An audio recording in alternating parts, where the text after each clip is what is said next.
एक राज्य में एक धनवान कुम्हार रहता था। उसके पास ढेर सारी संपत्ति थी, लेकिन उनकी देखभाल करने के लिए एक भी बेटा नहीं था। उसकी पत्नी बार बार बेटी को जन्म देती थी, जिससे वह तंग आ चुका था। उस समय बेटों और बेटियों में फर्क किया जाता था। परिवार में बेटों की अहमियत ज्यादा थी। इस बार भी कुम्हार की पत्नी मां बनने वाली थी। बच्चे के जन्म का समय करीब आने पर जब पत्नी रिवाज के अनुसार मायके जाने लगी तो पति ने कहा, इस बार भी अगर बेटी लेकर आई तो मैं तुझे व्यापारी को बेच दूंगा। पति की बात सुनकर पत्नी डर गई। भाग्य का फेर देखिए, इस बार भी एक सुंदर कन्या का ही जन्म हुआ। लड़की को देखकर कुम्हारिन के हाथ पांव फूल गए। किसी को खबर होने से पहले ही उसने दिल पर पत्थर रखकर उस नवजात शिशु को एक बर्तन में डालकर ढक्कन लगा दिया और नदी में बहा दिया। बर्तन पानी की लहरों पर बहता चला गया। एक धोबी नदी में कपड़े धो रहा था। उसने नदी में बहते हुए बर्तन को देखा।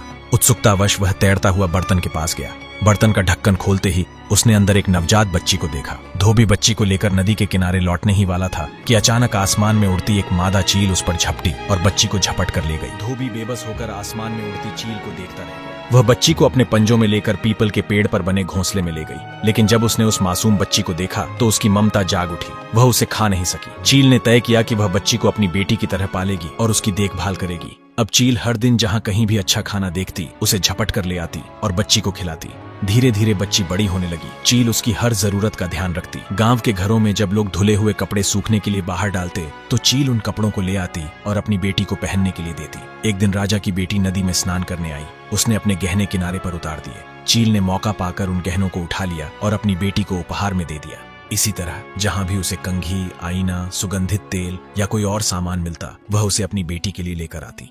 समय के साथ बच्ची एक सुंदर युवती बन गई। अब चील को उसकी सुरक्षा की चिंता सताने लगी। एक दिन उसने अपनी बेटी से कहा, अब तुम बड़ी हो गई हो, मैं तुम्हें छोड़कर रोज दूर चली जाती हूँ। मुझे डर है कि कोई तुम्हें नुकसान न पहुंचाए। अगर कभी कोई मुसीबत आए तो यह गीत गाना, मैं तुरंत तुम्हारे पास आ जाऊंगी। और फिर चील ने अपनी बेटी को यह गीत सिखाया, आहतर पात लरे की सरे, चिलनी आई मोर आगते परे। और एक दिन एक सौदागर उसी रास्ते से गुजर रहा था। गर्मी से बचने के लिए वह एक बड़े पीपल के पेड़ की छांव में बैठ गया। तभी अचानक उसके हाथ पर एक लंबा बाल गिरा। हैरानी से उसने ऊपर देखा तो उसे चील की सुंदर बेटी दिखाई दी, जो पेड़ की डाल पर बैठकर अपने बाल कंघी कर रही थी। चील की बेटी ने पहले कभी इंसान नहीं देखा था, इसलिए सौदागर को देखकर वह घबरा गई।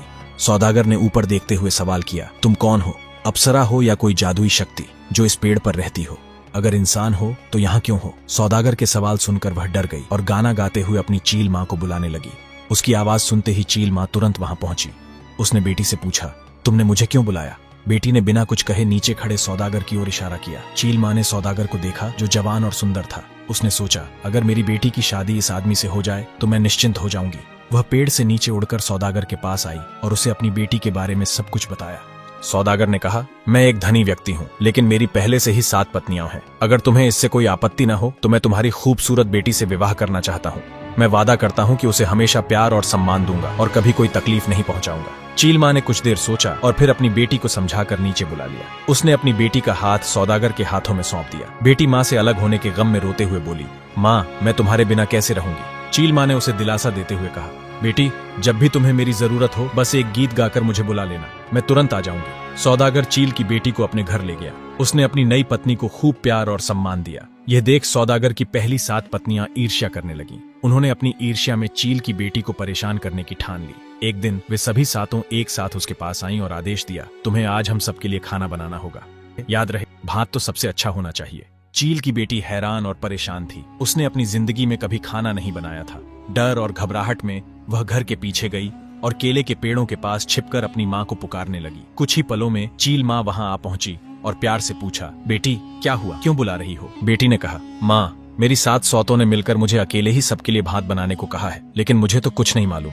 अगर मैंने नहीं बनाया तो वे मेरे पति के आगे मेरी चुगली करके मुझे नुकसान पहुंचाएंगी। चील माँ ने कहा, बेटी, तू मत डरना, मैं जैसा बताती हूँ तू वैसे ही करती जा। एक बर्तन में पानी डालकर उसमें एक चावल डाल देना, दूसरे बर्तन में भी पानी डालकर एक साग का पत्ता डाल देना। दोनों बर्तनों पर ढक्कन लगाकर नीचे एक एक लकड़ी रख देना। इसके बाद तू घर से बाहर जाकर बैठी रहना, देखना दोनों बर्तनों में अक्षय भात और सब्जी तैयार मिलेगी। ऐसा कहकर चील माँ उड़ गई। बेटी ने ठीक वैसा ही किया। रसोई तैयार होने के बाद उसने अपनी सौतों को भात खाने बुलाया। 7 सौतों ने अपनी अपनी थालियों के नीचे एक छेद करके रखा था। जैसे ही वह भात और अंजा परोसती, छेद से सारा रस बह जाता। वे दोबारा कहती, भात खत्म हो गया है और लाओ। अक्षय बर्तन से खाना परोसने के कारण खाना खत्म नहीं हो रहा था। अंत में 7 सौत हारकर शर्म से उठकर चली गईं। एक दिन 7 सौतों ने मिलकर चील की बेटी को गोहाली साफ करने को कहा। उसे साफ सफाई का बिल्कुल अभ्यास नहीं था। उसने तो कभी कुछ नहीं किया था। वह गोहाली में गायों के बीच जाकर रोती हुई चील माँ को बुलाने लगी। चील माँ रोज की तरह झट से बेटी के पास पहुंची और बड़े प्यार से बुलाने का कारण पूछा। बेटी ने अपनी परेशानी बताई। चील माँ बोली, तू झाड़ू की एक काठी लेकर गोहाली के इस छोर से उस छोर तक फेरती जा, देखना पूरा गोहाली साफ हो जाएगा। यह कहकर चील माँ उड़ चली। माँ के कहे अनुसार बेटी ने काम किया और देखा कि गोहाली एकदम चमक उठा। सौदागर चील की बेटी के कामकाज को देखकर और भी प्रसन्न हुआ और उसे और ज्यादा प्यार करने लगा। इस तरह दिन बीतने लगे। हर साल की तरह इस बार भी बोहाग बिहू आ गया। सौदागर ने अपनी पत्नियों को कपास देकर कहा, बिहू में पहनने के लिए सुला, धोती, कपड़े और गमछा बना देना। कौन कितना सुंदर कपड़े बुन सकती है, ये मैं देखना चाहता हूँ। सातों पत्नियां कपास को धोकर, धुनकर, सूत निकालकर तांत में कपड़े बुनने लगी। लेकिन चील की बेटी को यह सब कुछ करना नहीं आता था। वह रोनी सूरत लिए कपास को हाथ में लेकर बैठी रही। सातों सौतों ने सोचा, इस बार ये बुरी तरह फंस गई। कपड़ा न दे पाने पर सौदागर इसके साथ क्या करेगा पता नहीं। यह सोचकर वे मन ही मन खुश होने लगी। उधर बिहू के दिन करीब आने लगे। चील की बेटी घर के पीछे केले के बगीचे में छिपकर अपनी माँ को बुलाने लगी। इस बार भी चील माँ ने उपाय दिया। चील माँ ने कहा, तू चिंता मत कर, जब तक मैं जीवित हूँ तुझे कुछ नहीं होने दूंगी। तू 4 बांस के चूंगे ले आ और उनमें थोड़ा थोड़ा कपास भरकर उनका मुंह बंद कर दे। बिहू के दिन जब तेरा पति तुझसे कपड़ा मांगेगा